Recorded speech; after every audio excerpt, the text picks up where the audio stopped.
Diabetes की prevalence जो है वो सिर्फ पाकिस्तान में नहीं बल्कि पूरी दुनिया में बढ़ रही है। उसकी रीज़न जो है, एक तो अगर हम सिर्फ अपने पाकिस्तान को देखें तो हमारे यहाँ जो रीजन है वो कहलाता है साउथ एशियन रीजन। तो साउथ एशियन रीजन की जो एक सबसे बड़ी कॉम्प्लिकेशन या सबसे बड़ी ड्रॉबैक है वो ये है कि हमारे यहाँ जेनेटिक प्रीडिस्पोजिशन बहुत है। यहाँ के रहने वाले जो हैं ये जीन्स लिए चले आ रहे हैं, उनके फादर्स और अब ये ख़ुद और शायद उनकी आगे ऑफस्प्रिंग्स जो हैं। तो इस जेनेटिक ट्रांसफ़र को तो हम नहीं रोक सकते, ये तो होगा ही। हाँ, सेकंड चीज़ जो है वो है एनवायरमेंटल फैक्टर्स में जैसे कि सेडेंट्री लाइफस्टाइल है, लोग काम काज ज़्यादा नहीं करना चाहते, बैठे रहते हैं, फ़िज़िकल एक्टिविटी नहीं करते, और फिर सबसे बड़ी चीज़ जो हमारा डाइटरी इनटेक है वो ऐसा हो गया है कि ना चाहने के बावजूद भी हम लोग ऐसी चीज़ें खा लेते हैं जो कि हमारे मेटाबॉलिज़्म को अफ़ेक्ट करता है। और सबसे ज़्यादा ऑफ कोर्स जब मेटाबॉलिज़्म को अफ़ेक्ट करेगा तो हमारी बॉडी में जो 3-4 बड़े फैक्टर्स हैं, यानी कि शुगर्स का बढ़ जाना, ब्लड प्रेशर का हो जाना, कोलेस्ट्रॉल हो जाना, और साथ साथ जो पूरा एक कंप्लीट सिंड्रोम जिसे हम कहते हैं मेटाबॉलिक सिंड्रोम, जिसमें कि वेस्ट सर्कमफ्रेंस जो है वो अगर बढ़ जाए तो समझें वो पहला स्टेप है कि उस शख्स को आगे चल के ये तमाम डिसऑर्डर्स जो है वो हो जाएंगे। तो ये दो मेन फैक्टर्स जो हैं, जेनेटिक और एनवायरमेंटल, ये सिर्फ साउथ एशियन के रीजन्स में नहीं बल्कि और दूसरी रीजन्स में, हाँ दूसरी रीजन्स में एनवायरमेंटल फैक्टर्स ज़्यादा हैं लेकिन यहाँ पे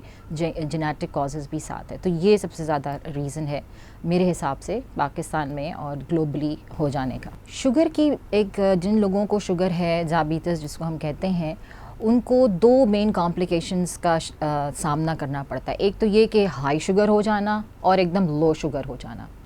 तो अगर हम इस वक्त बात करें लो शुगर होने की, जिसको हम हाइपोग्लाइसीमिया कहते हैं, तो हाइपोग्लाइसीमिया के 3-4 मोटे मोटे फ़ीचर्स हैं जो कि देखने वाले जो हैं वो समझें कि अगर तो वो कोई दवा ऐसी इस्तेमाल कर रहे हैं शुगर कंट्रोल करने के लिए जो शुगर्स कंट्रोल के साथ साथ शुगर्स लो भी करती है, यानी वो ओरल हाइपोग्लाइसीमिक ड्रग्स ले रहे हैं या अगर वो इंसुलिन ले रहे हैं तो उसकी ड्रॉबैक है कि शुगर्स लो होंगी।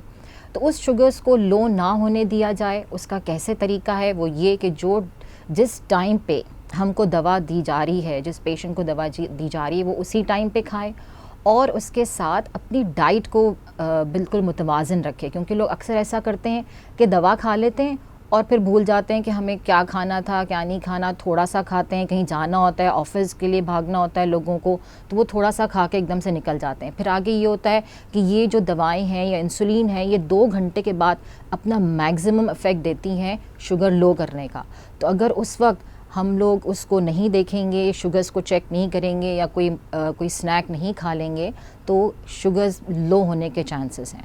जो लोग घर में होते हैं उनके लिए सबसे इम्पॉर्टेंट चीज़ ये है कि उनको कुछ सिम्टम्स फील होंगे कि या तो उनको एकदम से पसीना आ रहा है, दिल ज़ोर ज़ोर से धड़कने लग गया है, आँखों के सामने अंधेरा आ रहा है, तो उस सूरत में उनको फ़ौरन से समझना चाहिए कि शायद उनकी शुगर्स लो हो रही हैं।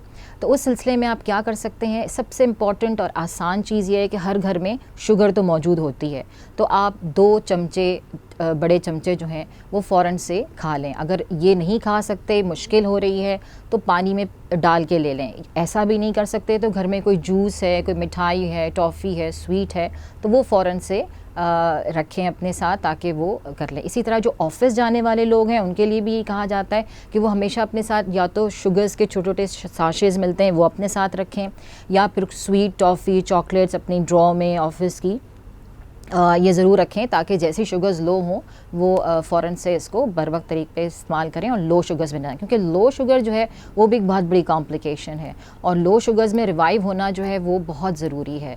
तो इसलिए हमें अपने प्रॉपर टाइम पे दवा के साथ साथ खाने को भी ऐसा रखना है कि वो हमारी शुगर्स को लो ना होने दें। हाइपरग्लाइसीमिया जो है यानी जिसमें शुगर की लेवल बढ़ जाती है, बढ़ जाने से मुराद यानी नॉर्मल अगर हम देखते हैं कि फ़ास्टिंग शुगर जो है वो 110 तक होनी चाहिए, 8 से 10 घंटे की फ़ास्टिंग, लेकिन वो तकरीबन 200 से ऊपर आ रही है, या रैंडम शुगर्स जो हम अक्सर खाने के 2 घंटे बाद लेते हैं वो शुगर्स नॉर्मली हमारी 160-180 से ऊपर नहीं जानी चाहिए, लेकिन वो भी लोगों की 300, 250, 400, 500 भी जा रही होती हैं।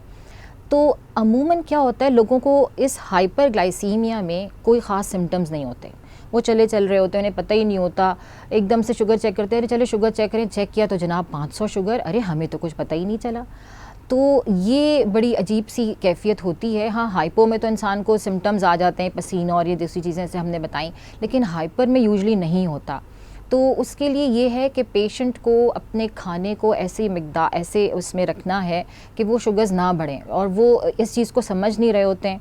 और हाइपरग्लाइसीमिया होता है तो अक्सर इतना साइलेंट होता है कि लोग क्या होते हैं, लोग बैठे बैठे जो हैं वो एकदम से बेहोश हो जाते हैं। उनको जल्दी से लेके जाया जाता है तो पता चलता है अरे जनाब इनकी तो शुगर 500 है, इसका मतलब है वो एसिडोसिस में चले गए। क्योंकि हाइपरग्लाइसीमिया जो है वो हमारी बॉडी में ऐसी चेंजेस करता है, शुगर हाई होने की वजह से हमारी बॉडी का जितना भी पानी है वो सब ज़ाया होता है। वो ज़ाया कैसे होता है? पेशाब के थ्रू ज़ाया हो जाता है, या पसीने के थ्रू ज़ाया हो जाता है, या बॉडी में वो इतना इस तरह से मेटाबोलाइज होता है कि पेशेंट डिहाइड्रेट हो जाता है, और डिहाइड्रेशन होने के बाद उसकी बॉडी में एसिडिटी डेवलप शुरू हो जाती है। और हाइपरग्लाइसीमिया जो है वो हमारी प्रोटीन्स, हमारे जो फ़ैट्स हैं और कार्बोहाइड्रेट है, उस सब के मेटाबॉलिज्म को डिस्टर्ब करता है और पेशेंट एकदम से कोमाटोज़ हो जाता है। तो इसमें भी बड़ी इम्पॉर्टेंट बात है कि हमें अपनी शुगर्स को रेगुलेट रखना चाहिए, वरना हाइपरग्लाइसीमिया जो है वो और एसिडोसिस जो है वो बहुत ही ख़तरनाक होता है। उसको ट्रीट करना भी बहुत ही मुश्किल हो जाता है, और जब तक आप उस पेशेंट को हॉस्पिटल नहीं लेके जाएंगे वो उसका ट्रीटमेंट घर में होना मुश्किल होता है। अच्छा, इंसुलिन जो है ना वो उसको लोगों ने कुछ हवा बनाया हुआ है कि भाई नहीं इंसुलिन क्या चीज़ है, इंसुलिन नहीं लगानी चाहिए, नहीं हम इंसुलिन नहीं लगा सकते, हम डरते हैं। अरे भाई एक छोटी सी सिरिंज, पतली सी नीडल वाली आपको क्या करेगी? इससे बड़ी बड़ी चीज़ें, लोगों की चोट लग जाती है, लोगों के हाथ टूट जाते हैं, पैर टूट जाता है, लोग उससे नहीं डरते। इस छोटी सी नीडल से वो क्यों डरते हैं? मुझे आज तक ये बात समझ में नहीं आई। हमारे जितने भी मरीज़ हैं, अगर उनकी शुगर्स कंट्रोल नहीं होती, 5 साल 10 साल से शुगर्स हैं हाई चल रही हैं, और हम उनको कहते हैं कि भाई इंसुलिन अब लगाएं, इसलिए क्योंकि जो अल्लाह ताला ने कुदरती इंसुलिन हमारी बॉडी में रखी हुई है वो अपना काम करना छोड़ देती है, और जितनी भी दवाएं हम मुंह से देते हैं मरीज़ को खाने के लिए, वो बॉडी की अंदर वाली इंसुलिन को स्टिमुलेट करती हैं कि तुम निकलो और काम करो। वो अब थक चुकी है, वो अब वेयर ऑफ हो चुकी है, वो अब अपना काम कर ही नहीं रही, तो लिहाजा हमें ऊपर से इंसुलिन देनी पड़ती है। तो इंसुलिन का इस्तेमाल जो है वो कोई आखिरी इलाज नहीं है। इंसुलिन का इस्तेमाल जो है इनफैक्ट पहला इलाज है। हम तो ये कहेंगे कि अगर किसी को शुगर हो गई है तो उसकी रीज़न यही है कि उसकी बॉडी की जो इंसुलिन है उसने काम करना छोड़ दिया है। तो जब अंदर की बॉडी की इंसुलिन ने काम करना छोड़ दिया है तो ऊपर से उसको देना चाहिए। जैसे किसी का हाथ टूट जाता है तो हड्डी जोड़ने के लिए आपको प्लास्टर और दूसरी चीज़ों का इस्तेमाल करना पड़ता है। इसी तरह से जब बॉडी में इंसुलिन नहीं है तो शुगर्स को कंट्रोल करने के लिए इंसुलिन का इस्तेमाल करना पड़ता है, और वो करना भी चाहिए बिकॉज़ एक बहुत अच्छा इलाज है ये, और ये कोई आखिरी इलाज नहीं है। ये तो इनफैक्ट पहला स्टेप है। अगर हम ट्रीटमेंट में देखें तो आजकल की ट्रीटमेंट में पहला एल्गोरिदम का स्टेप है कि जनाब आप दवाओं के साथ इंसुलिन भी स्टार्ट की जा सकती है। तो इससे बिल्कुल नहीं डरना चाहिए और इसका इस्तेमाल ज़रूर करना चाहिए। ये बड़ा इंपॉर्टेंट सवाल है क्योंकि लोग जब इंसुलिन को मना करते हैं कि हम नहीं लगाएंगे तो वही कहते हैं कि जी हम रखेंगे काम, ऑफिस जाते हैं, हम क्या करेंगे। तो अब आजकल तो ज़माना इतना बदल चुका है, जब दुनिया में टेस्ला किस्म की गाड़ियाँ आ गई हैं, तो अब इंसुलिन भी एक इस तरह की आ चुकी हैं कि आप बग़ैर फ्रिज के उसको 1 महीना इस्तेमाल कर सकते हैं। स्पेशली पेन के फॉर्म में जो इंसुलिन आजकल मौजूद हैं तो वो ऐसी हैं कि आप उसको बग़ैर फ्रिज के 1 महीना बिल्कुल अपनी बैग में रख लें, लोग अपनी पॉकेट में रख लें। उनमें एक ऐसा मटेरियल होता है जो कि उसको ख़राब नहीं होने देता, एक्सपायर नहीं होने देता, और उसको आराम से रखा जा सकता है। जो इंसुलिन है वो फ्रीज़र में कभी नहीं रखना चाहिए, इसलिए क्योंकि इसके जो मॉलिक्यूल्स हैं वो एक सर्टेन टेम्परेचर पे ग्रो करते हैं। अगर उस टेम्परेचर से हम ज़्यादा रखेंगे तो वो ख़राब हो जाएंगे। लिहाजा फ्रिज जिसका टेम्परेचर अराउंड 15 डिग्री सेल्सियस होता है, हमें उस टेम्परेचर पे रखना चाहिए।